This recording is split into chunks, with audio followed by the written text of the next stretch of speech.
The brutal departure of Lee Mason showed how ruthless Howard Webb will be in his battle to lift the standards of Premier League refereeing, and it will only be the start as VAR faced another day of criticism. Mason left his role as a VAR by mutual consent less than a week after the Mail on Sunday revealed he failed to draw offside lines on Ivan Toney's controversial equaliser at Arsenal. Yet such swift, decisive action was not enough to quell the tide of fury towards VAR Saturday. Brighton boss Roberto De Zerbi slammed Premier League officials as "not good enough", and even accused head of referees Webb of wasting his time after being sent off in the tunnel after his side's 1-0 defeat to Fulham.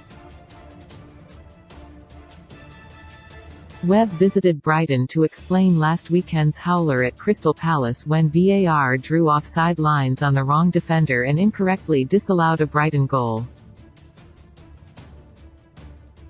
Roberto De Zerbi accused referees chief Howard Webb of wasting his time in a recent meeting. Lee Mason left the Premier League by mutual consent on Friday as revealed by Sportsmail. He didn't like the attitude of the referee. "I think he's not a good level of referee," said De Zerbi of Saturday's official Darren England. "But I think the referee in Premier League is not enough for this very important league.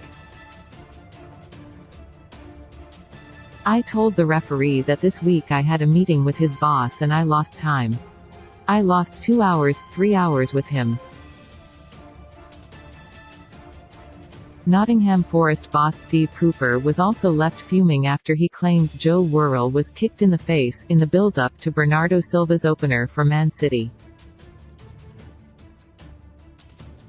"The VAR let the referee down," said Cooper. "It comes a week after what insiders called the worst day of VAR in the Premier League since its inception 4 years ago that led to 51-year-old Mason paying the price for his huge blunder."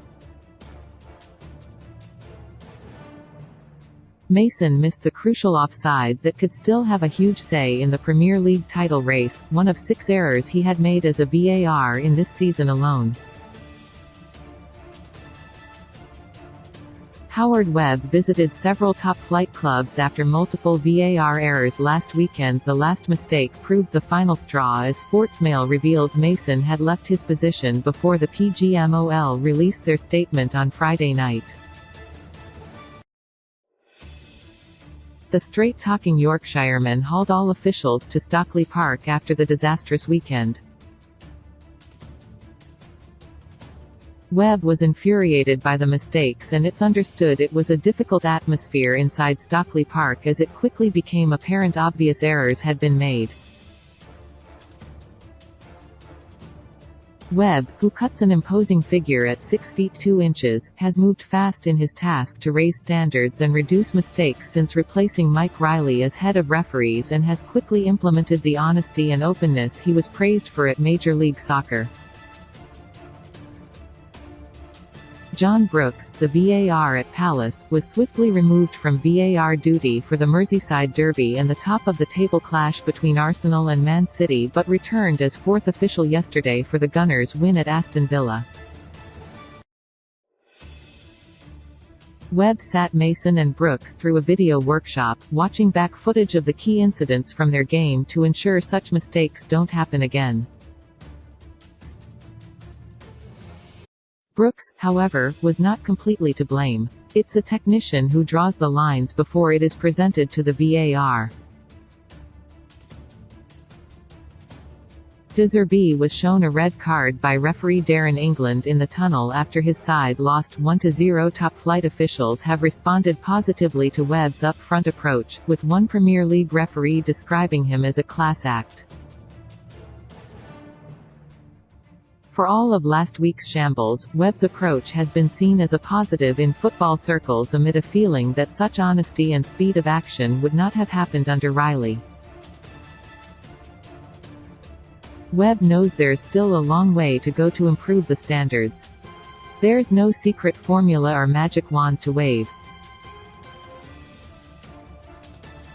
It's still the same group of referees. And manager like De Zerbi and Cooper still feel they are being let down by the officials. But it starts with a change of culture. And Mason's departure shows that Premier League officials under Webb cannot afford to keep getting things wrong.